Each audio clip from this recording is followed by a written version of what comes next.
General दुआ, drone अगर वाकई है, हालांकि अभी जांच ये चल रही है और ज्यादा संकेत ड्रोन की तरफ ही जा रहे हैं, अगर ड्रोन ये वाकई है तो इतना भी समझ में आता है कि जहां पर जम्मू एयरपोर्ट है और जहां पर जम्मू एयरफोर्स बेस है, रात के उस समय में सीमा के उस पार से उसे कंट्रोल नहीं किया जा सकता, यानी स्थानीय हाथ है। ये इस थ्योरी पर सुरक्षा एजेंसियां वहां पर काम कर रही हैं। ये बहुत बड़ी एक तरह से दिल दहलाने वाली चीज हो जाती है हिंदुस्तान में लोगों के लिए, क्योंकि जम्मू के अलग अलग इलाकों, चाहे आर्मी कैंप हो नगरोटा के, जिसे कई बार टारगेट करने का प्रयास किया गया, सड़कों पर आतंकियों का मिल जाना जिन्हें हालांकि गन फायर से भून कर रख दिया जाता है, या फिर अब ये एयरफोर्स स्टेशन की बात हो, ये बहुत बड़ी चीज है जो हुई है। बिल्कुल ठीक कह रही हैं आप श्वेता। अभी देखिए, हाल ही में कुछ एक ऐसी चीजें, घटनाएं सामने नजर आ रही हैं। ये शायद इस जो पॉलिटिकल वार्ता हुई है प्रधानमंत्री और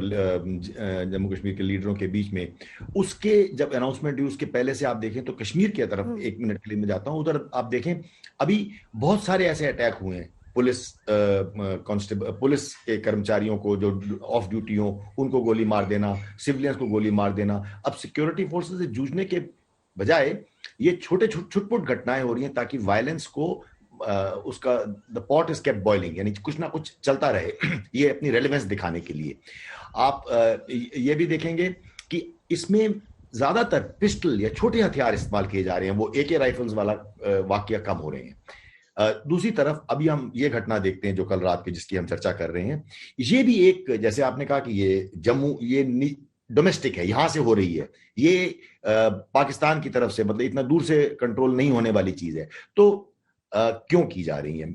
मेरा मानना यह है कि जिस तरीके से सरगर्मियां, पॉलिटिकल चर्चाएं चल रही हैं, दूसरी तरफ से ये टेररिस्ट, सेपरेटिस्ट, डीप स्टेट जो दूसरी तरफ से इनको सपोर्ट मिलती है, ये सब लोग ये अपने रेलेवेंस दिखाने के लिए और इस वायलेंस को एजिटेट करते रहने के लिए, यानी अपनी रेलेवेंस दिखाने के लिए और ये दिखाने के लिए ये एक होम ग्रोन मूवमेंट है। मेरी समझ से ये एक ऐसा पैंतरा है, ऐसी चीज दिखाई दी जा रही है, और एक एसिमेट्रिक वॉरफेयर है।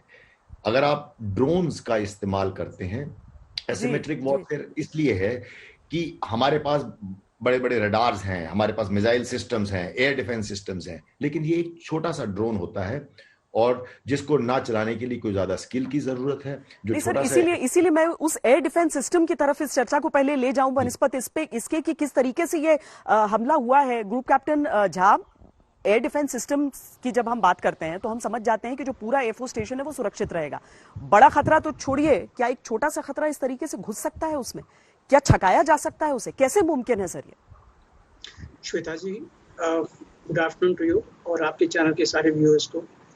अभी जो जनरल दुआ ने बताया हुआ है बिल्कुल ठीक बताया हुआ है, लेकिन उन्होंने एक पॉलिटिको डिफेंस एंगल जो है उसको उन्होंने बताया हुआ है कि शायद कहीं पे पॉलिटिक्स नहीं है, कहीं पे डिफेंस एंगल भी है, लेकिन मैं प्योरली डिफेंस एंगल से बात करना चाहूँगा। और वही पॉइंट जो आपने बताया था, जो आपने रेज किया हुआ है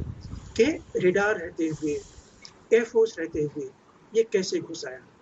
ये बहुत चिंता वाली बात है, क्योंकि ये तो लकीली एक ऐसे जगह पे गिरा हुआ है जहाँ पे कि एक छत थोड़ा सा डैमेज हुआ है और कोई हताहत नहीं हुआ है। लेकिन मान लीजिए यही अगर आईडी अगर ही है, अगर ये किसी एक हेलीकॉप्टर के ऊपर गिरता, किसी एक एयरक्राफ्ट के ऊपर में गिरता, तो वो तो बर्बाद हो गया होता। और ये सिर्फ बर्बाद होने की बात नहीं है, ये एक चेतावनी वाली बात है कि हम अंदर में जाके आपको हम नुकसान पहुंचा सकते हैं। तो ये जो एक बड़ा मैसेज किसी ने भी देने की कोशिश की हुई है, हो सकता है बेशक ये पाकिस्तान का हो सकता है बेशक ये किसी टेररिस्ट ऑर्गेनाइजेशन का हो, लेकिन एक सबसे जो बड़ी बात है कि ड्रोन एक ऐसा वॉरहेड को लेके जो कि मिसाइल जैसा है, या जो ऐसा बॉम्ब है जो कि जाके किसी एक जगह में जाके इतना फट के वो दीवार को बंद कर जो नुकसान कर सकता है, छत में छेद कर सकता है। मतलब इसका वेट जरूर लगभग 7 से 10 केजी के आसपास में जरूर होगा। अब एक ऐसा ड्रोन जो अंतरराष्ट्रीय एंगल से, अंतरराष्ट्रीय लाइन से अंदर इतना घुस के आए और डिटेक्ट ना हो, ये पॉसिबल है। देखिए, अगर ये बहुत छोटा सा ड्रोन है जो कि लो फ्लाइंग में नीचे बिल्कुल ट्री टॉप फ्लाइंग जिसको बोलते हैं, अगर वो करके आया हुआ है तो ये 12 किलोमीटर अंतर्राष्ट्रीय जो बॉर्डर है वहां से लगभग 12 से 15 किलोमीटर का ये डिस्टेंस है। तो ये इतना अंदर में आया हुआ है, अगर बिल्कुल लो फ्लाइंग करके आया हुआ है तो ये पॉसिबल है।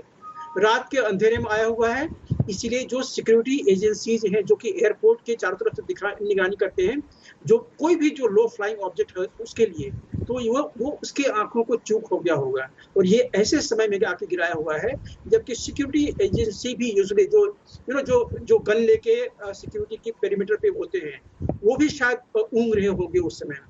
तो ये एक ऐसे समय में ये करने की कोशिश की है जो पॉसिबल है कि रेडार पे ना आया हो। रेडार पे आने के लिए कोई भी ऑब्जेक्ट का लगभग 5 मीटर और 2 मीटर तो 5/2 वो होना जरूरी है। तो अगर वो रेडार पे उससे छोटा है तो नहीं आएगा, अगर बिल्कुल लो फ्लाइंग है तो वो रेडार पे नहीं आएगा। और अगर किसी ने जम्मू के अंदर से एक छोटी सी मिसाइल दागने की कोशिश की गई हो, आपको पता होगा ये इराक में, ईरान में, किसी भी जो टेररिस्ट इन्फेस्टेड एरिया है वहाँ पे छोटी छोटी मिसाइल हैं जो पटाखे जैसे हैं, जो वहां से वो छोड़ते हैं और लगभग 5 किलोमीटर के अंदर में आके वो नुकसान कर सकते हैं।